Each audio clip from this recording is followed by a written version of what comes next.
Hello everyone, welcome to counselling वाला।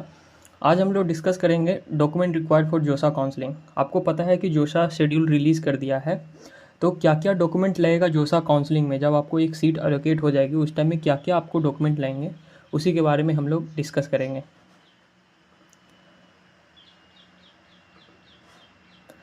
सबसे पहले देख लेते हैं list document required for the NIT plus system. NIT plus system उसको कहते हैं जिसमें एनआईटी, ट्रिपल आईटी और जीएफटीआई तीनों पार्टिसिपेट करता है। ठीक है, सबसे पहला पॉइंट में आपको क्या चाहिए, क्लास 10th का मार्कशीट होना चाहिए, या फिर सर्टिफिकेट होना चाहिए, या फिर आधार कार्ड, या फिर डेट ऑफ बर्थ सर्टिफिकेट। ये क्या है कि जब आपको बर्थ सर्टिफिकेट मांगेगा तो या तो आप उसमें क्लास 10th का मार्कशीट दे सकते हैं, या तो फिर आप अपना आधार कार्ड दे सकते हैं। ठीक है, दूसरा पॉइंट कह रहा है क्लास 12th का मार्कशीट होना चाहिए। ठीक है, तीसरा पॉइंट है कि एडमिट कार्ड आपका होना चाहिए जेईई मेंस 2024 का। चौथा पॉइंट में बता रहा है सर्टिफिकेट होना चाहिए आपका SC, ST, OBC, NCL, general, EWS. ठीक है, इसमें आपको 2024 जोसा के लिए। ठीक है, और इसमें एक और इम्पॉर्टेंट चीज़ दिया हुआ है, in case of OBC, NCL, general, EWS category. अगर कोई ओबीसी, एनसीएल या फिर जनरल, ईडब्ल्यूएस कैटेगरी का बच्चा है, उसका डॉक्यूमेंट 1 अप्रैल 2024 के बाद का होना चाहिए। ठीक है, उसका पश्चिमा में बोल रहा है original certificate for personal with disability. अगर कोई बच्चा विकलांग वगैरह है डिजेबिलिटी में, तो उसका सर्टिफिकेट होना ज़रूरी है।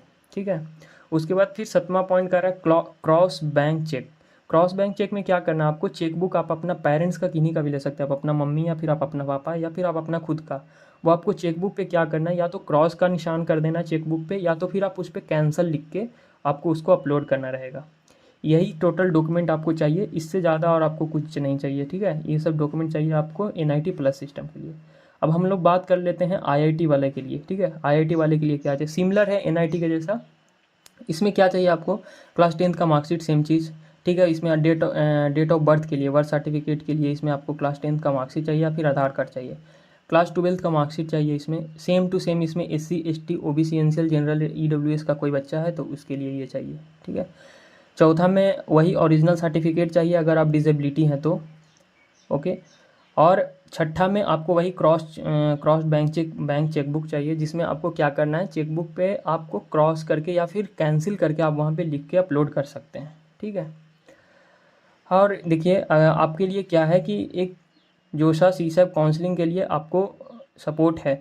इसमें क्या है कि आप काउंसलिंग वाला के साथ आप जुड़ सकते हैं, जिसमें आपको आईआईटी, एनआईटी और ट्रिपल आईटी का बंदा आपको लीड करेगा, मतलब आपको बताएगा।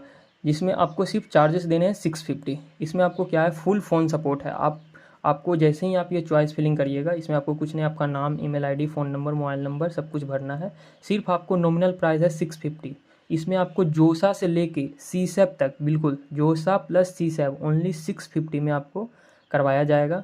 आपको जैसे ही ये फिल होते हैं विथिन 10 आवर्स में आपको कॉल जाएगा हमारे टीम के तरफ से, और आपको एक मेंटर असाइन होगा जो कि आपको बताएंगे कि आपके रैंक के बेसिस पे आपको कौन कौन से कॉलेजेस मिलेंगे। ठीक है, उसके बाद फिर आपको मेंटर असाइन होगा, आप 24 आवर्स आप उनको कॉल कर सकते हैं।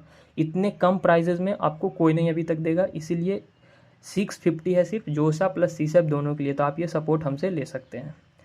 चलिए अब बात करते हैं कि मेडिकल सर्टिफिकेट के बारे में। मेडिकल सर्टिफिकेट कंपलसरी है, तो आपका मेडिकल सर्टिफिकेट का ये फॉर्मेट रहेगा, हम डिस्क्रिप्शन में ये लगा देंगे। आप इसको लेकर आप किसी भी नज़दीकी मेडिकल जो डॉक्टर होंगे आप उनसे लिखवा कर यहाँ पे आप साइन करवा सकते हैं। चैनल को सब्सक्राइब कर लीजिए। ठीक है।